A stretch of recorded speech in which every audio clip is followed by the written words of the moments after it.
This is actually my first time being in something like this. Seatbelt locked again, yeah. All the doors. Oh my God! Oh, It runs. He got me. He got me.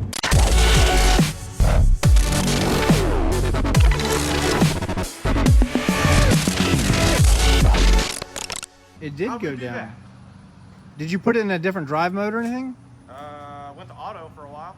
That's interesting. Okay, Oh, we couldn't figure out how to get the wing down, and it finally went down. Got the wing down. But guys, yeah, check out his garage. So we got my motorcycle here, but he's got bikes in the back. He's got a lift. I need this. I'm so tired of working on jack stands in my garage, which is cool because you were saying this is a Titan lift, and it costs $2,500 installed. It's the 7000 series.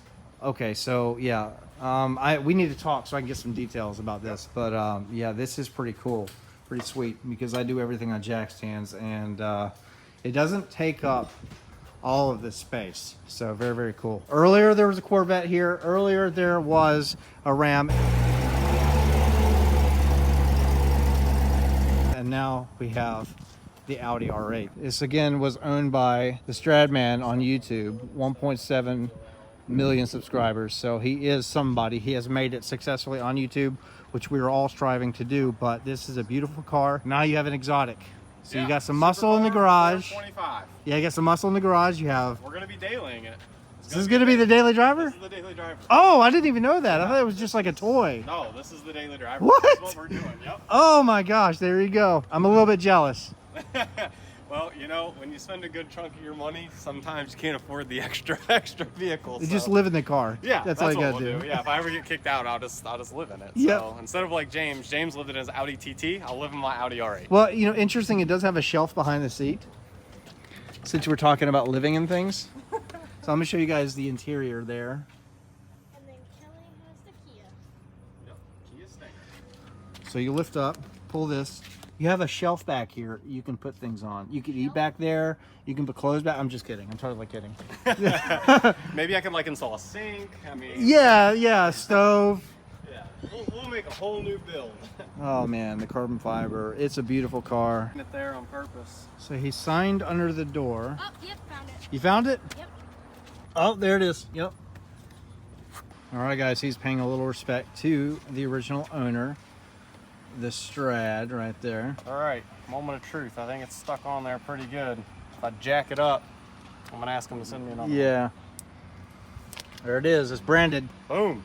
Oh, the transmission feels so weird. It's hard to get used to because Yeah. like it's not a normal like, I don't know. It's not like a Corvette where you can just like press it.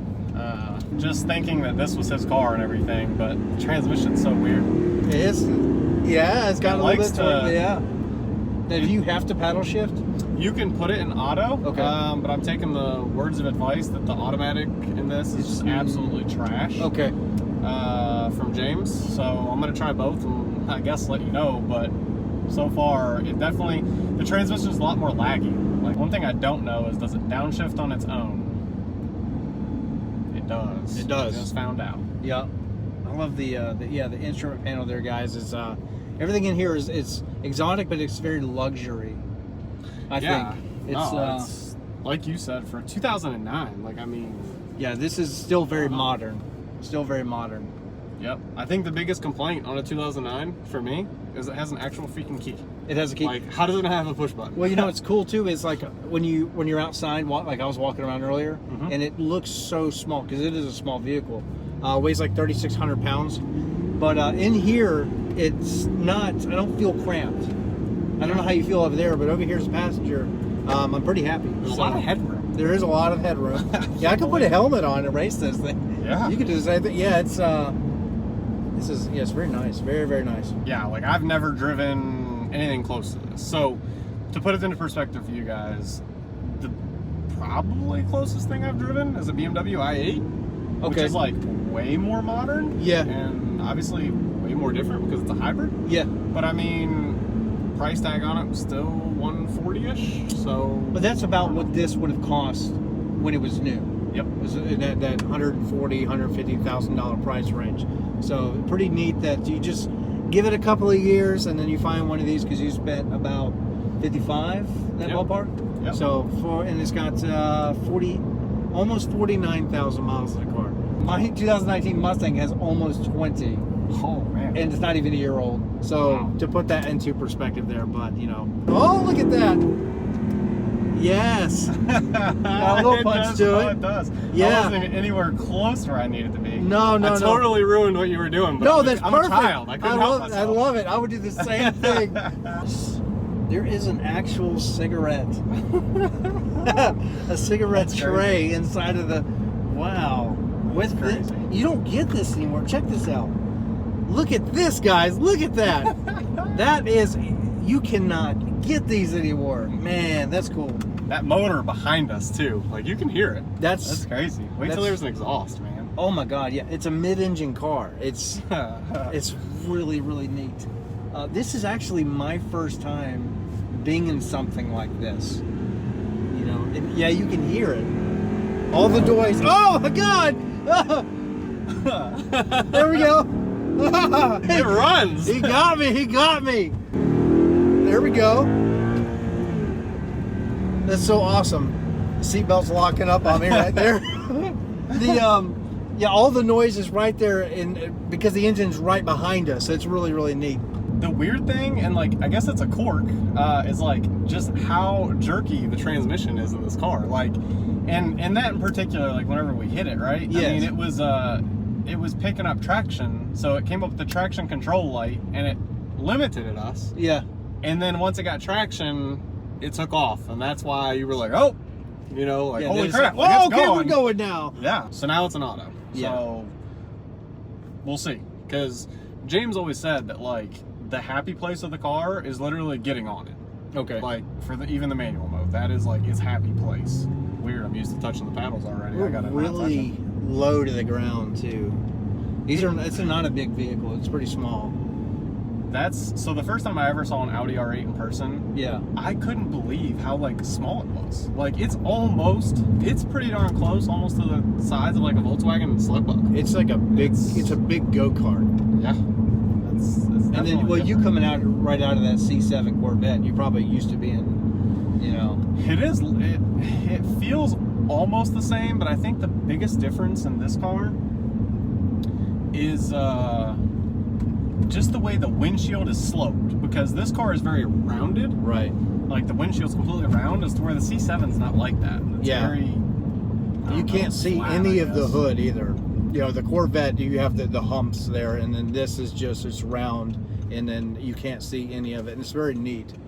So yeah, there I can see the hood if I look up like that. But Another man, fun quirk that I've seen on several videos, and it actually is funny because now I notice it, is the sun visor's opposite open, or like open opposite Huh? way. That's yeah. Normally it's the other way around. Yeah, It goes that way. That's different, and they're kind of pointless. yeah. That doesn't help at all. They're there. I don't know why. They gave you something. Just you know, why would you buy a car with? I don't know. That's interesting. Okay.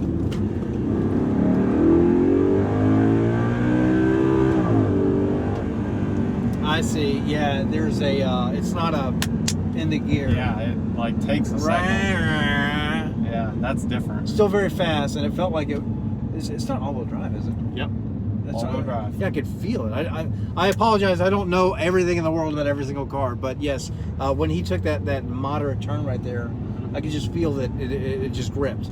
So, my God, what a car! Right off the get, like I said, first time ever driving this, anything like this, but I can see why so many people that own other cars like of this caliber can say that the transmission in this is absolutely garbage, because I mean, you got to think the shift time on this thing is killer. If it would just shift faster, that was about a second and a half. That was a full second. Yeah, I mean, this car, like, it moves. It takes more time to change a gear than it does to like go. Yeah, Like, no, when you want it's it to quiet. be. It needs to be loud.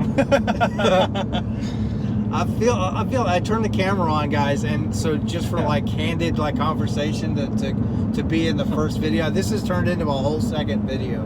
I don't know how much of this we're going to use or not. So, yeah, because we're going for another 5 minutes here. But hey, that's what it's all about. So, pick and choose the clips we want. Depending on which video this is in, yeah, this is just talking to myself out loud, but go check out the first video of the delivery, because that was a sight to see. That was seeing it come off of the truck like that was Cool. really special. That was really neat. It's really cool. I can honestly say that's the first time I've ever taken delivery of a vehicle off of an enclosed trailer. Yeah. I can definitely say that's a first. Where this car would have been the biggest disappointment was probably new off the dealership lot in 2009, because the transmission in this car, to pay $140,000, some are even a little bit more, but $140,000 roughly for the transmission that's in this car, brand new, I'd have been like, man, oh man, that is just pretty crazy. Seatbelt locked again, yeah. When it's not shifting and it just stays there and you hit it, I mean, Yeah. this thing rolls. I mean, it really does. Yeah, again, I'm glad you were able to come up for the delivery and share it with another YouTuber. I really It was appreciate it. definitely, Yeah, that's awesome. Definitely awesome. Hopefully we'll have some more content coming soon. Because I honestly, number one, there's a few goals with this car. Okay. One is to show people that you don't have to break the piggy bank to own one of these cars. So trying to do some of the maintenance ourselves on this car and still being quality work, and then also sharing the car with people, right? Because Yes. I mean, so many people are stuck up that own these cars, and not all of them, because I've had plenty of people that share their cars with me, but this is that's just something I always really wanted to do, is share the vehicle. So That's really important that you brought that up, because guys, us right now, we are like normal people, just like you watching this. Yep. And so I paid $52,000 for my 2019 loaded Mustang GT. I got a lot of work done to it, but for a little bit more money, I could have bought something like this. And horsepower wise, they're similar, but this is all-wheel drive. It weighs less. It is an exotic car, so very, very special. Yeah, look at backup camera for 2009. That was like a luxury. yeah. So, I was shocked it had one, which is good. I'm glad it does. Yeah, so all right, we're done with this. Hopefully you enjoyed it, and I'll see you guys in the next one.